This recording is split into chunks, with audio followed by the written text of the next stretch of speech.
Assalamualaikum warahmatullahi wabarakatuh. Yang saya hormati anggota Seminar Nasional Teknologi Energi dan Mineral 2021 BEM Angigas Cepu. Perkenalkan tim kami yang beranggotakan Purnomo Sidi, Erdila Indriani, dan saya sendiri, Muhammad Galaiko Saputro, untuk mempresentasikan jurnal yang berjudul Optimasi Sakerpam berdasarkan analisa Dinagrap pada sumur dangkal pada lapangan B TAC Pertamina EP PA. Pertama, saya akan memberitahu outline yang ada dalam presentasi ini. Yang pertama adalah pendahuluan yang terdiri dari latar belakang dan tujuan. Yang kedua, terdapat metodologi yang memuat flowchart penelitian ini. Yang ketiga adalah pembahasan yang terdiri dari data, analisa Dinagrap, evaluasi, optimasi, skenario, dan perhitungan ekonomi. Yang terakhir ada kesimpulan yang berisi dari penelitian ini.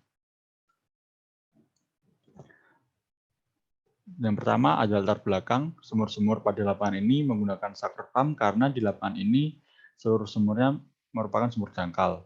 Namun, seiring berjalannya waktu, peralatan sakerpam akan mengalami masalah. Untuk mendeteksi masalah pada sakerpam, perlu dilakukan pengukuran menggunakan dinamometer untuk mendapatkan hasil berupa dinagrap. Untuk selanjutnya dilakukan analisa. Nah, jika terjadi masalah pada sakerpam, perlu dilakukan upaya perbaikan untuk perlu dilakukan perbaikan atau dengan mengoptimasi sakerpam untuk meningkatkan efisiensi dari sakerpam. Selanjutnya, tujuan dari penelitian ini yaitu yang pertama, mengevaluasi performa sakerpam pada lapangan B, dan yang kedua, mengoptimasi performa sakerpam pada lapangan B. Berikut adalah diagram alir penelitian ini.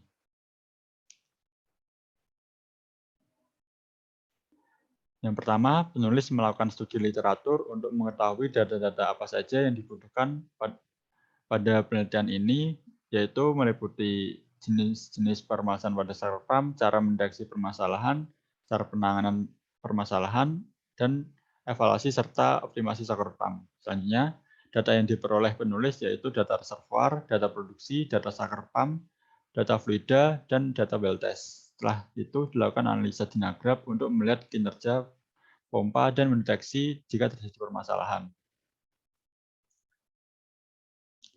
Selanjutnya, jika terjadi problem, maka perlu dilakukan evaluasi untuk mengetahui efisiensi pompa yang terpasang. Jika tidak terjadi problem, maka tetap menggunakan kondisi existing. Jika efisiensinya rendah, maka perlu dilakukan optimasi, sedangkan jika masih tinggi, tidak harus dilakukan optimasi.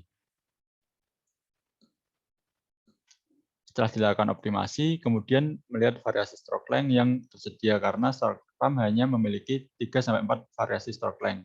Jika tidak tersedia, maka perlu dilakukan penggantian sakerpam. Dalam melakukan optimasi, perlu dibuat skenario agar diperoleh skenario yang terbaik dan paling ekonomis bagi perusahaan.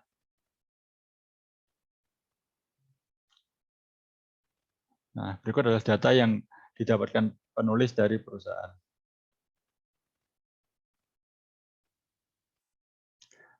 Selanjutnya, melakukan analisa Dinagrap.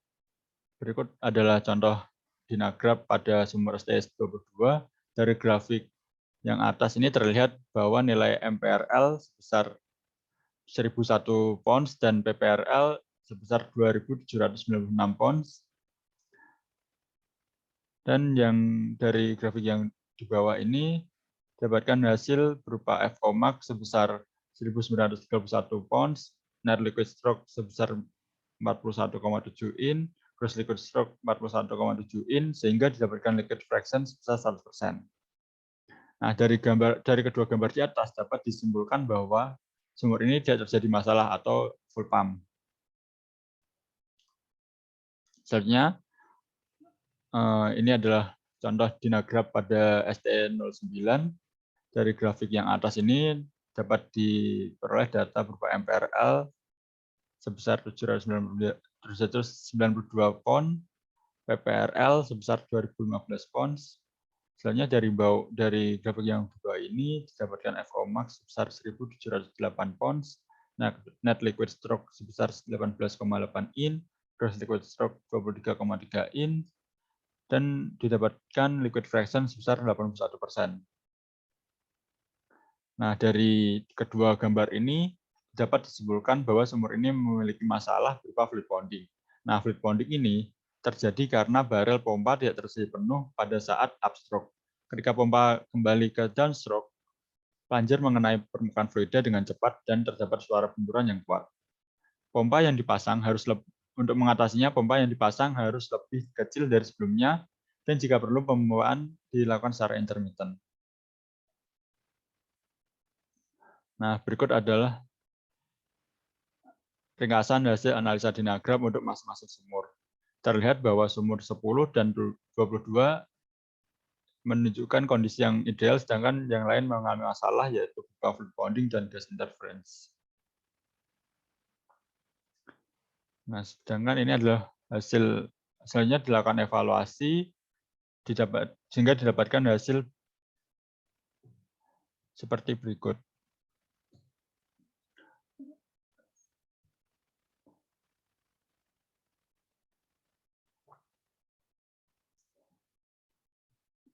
Dari evaluasi didapatkan efisiensi volumetris pada sumur STE 09 sebesar 45,30%, STE 11 48,91%, STE 13 46,65%, STE 14 59,21%, STE 17 50,04%, STE 19 13%, dan STE 20 47,07%. Nah, berdasarkan efisiensi yang terendah, STE 09 dan STE 19 merupakan prioritas sumur yang harus dioptimalkan. Untuk mengoptimasi sucker pump perlu dilakukan perancangan skenario. Skenario ini dirancang agar minyak dapat terkuras secara optimal dan tidak merusak reservoir maupun peralatan SRP.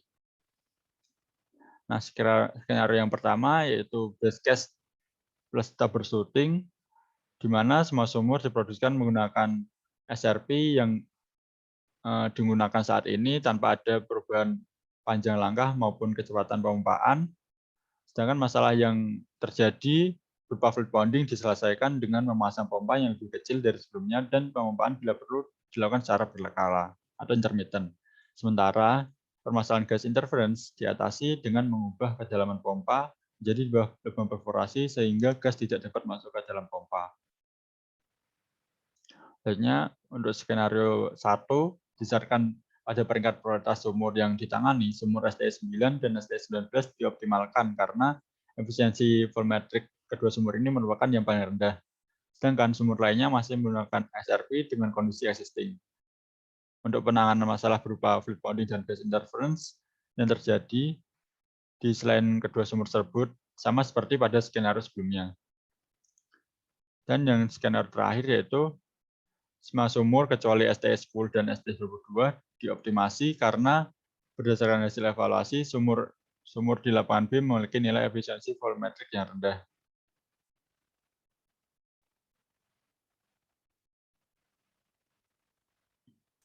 Selanjutnya berikut adalah ringkasan hasil optimasi untuk masing-masing sumur, di mana efisiensi volumetris dari sumur STE 9 menjadi 60,12%, STE 11 52,8%, STE 13 65,58%, STE 14 100%, STE 17 52,09%, STE 19 20,84%, STE 20 75,94%. Nah, berikut adalah perbandingan antara efisiensi volumetrik kondisi existing dan kondisi setelah optimasi, di mana seluruh sumur yang dioptimasi mengalami peningkatan efisiensi volumetris yang dari STE 09 yang awalnya 45% menjadi 60%, STE 11 dari 49% menjadi 53%, STE 13 47% menjadi 66%, STE 14 59% menjadi 100%, STE 17 50% menjadi 52%, STE 19 13% menjadi 21%, STE 20 dari 47% menjadi 76%. Hanya dari ketiga skenario tersebut dilakukan analisa keekonomian sehingga didapatkan hasil seperti tabel berikut. Nah, dari ketiga tabel tersebut dapat disimpulkan bahwa skenario terbaik dan ekonomis yaitu menggunakan skenario 1 dengan nilai NPV sebesar 5.907,01 MUSD. Sebenarnya kesimpulan dari penelitian ini yaitu yang pertama, berdasarkan analisa Dynagraph dapat diketahui bahwa sumur yang mengalami fluid bonding yaitu sumur STE9, STE11, STE13, STE17, STE19, dan STE20. Sumur yang mengalami gas interference yaitu sumur STE14 dan sumur yang full pump yaitu STE10 dan STE22. Yang kedua, skenario optimasi yang terbaik dan paling ekonomis adalah skenario 1 dengan kondisi existing yaitu sumur STE10, STE9, STE13, STE17, STE20, dan STE22. Dan yang harus dilakukan penggantian sucker pump yaitu sumur STE9 dan STE19. Yang ketiga, sumur STE19 direkomendasikan dengan stroke length 34 inch dan dengan kecepatan pemompaan 6,8 SPM. Dengan estimasi produksi 36,69 barrel oil per day atau memiliki gain sebesar 3,5 barrel oil per day dari kondisi existing.